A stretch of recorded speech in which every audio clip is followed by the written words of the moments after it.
Hello, Barry Anderson from Trade Ideas with today's edition of What Makes This Trade Great. We've got MGRX, and I'm telling you, my 10-day daily breakout has been on fire. Of course, not every single alert you get is going to be a winner like the MGRX, but look at this one. Even the Tanya, the EYPT was another one.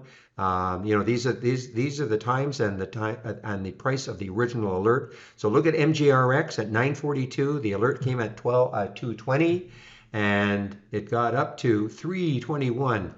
And I mean, huge percentage moves for these little ones. So remember, the alert came at 220 and almost straight up before, it's pulled back a lot now, but almost straight up before it finally pulled back. Look left on this weekly chart, you can see or on the daily chart, you can kind of see exactly where it stalled.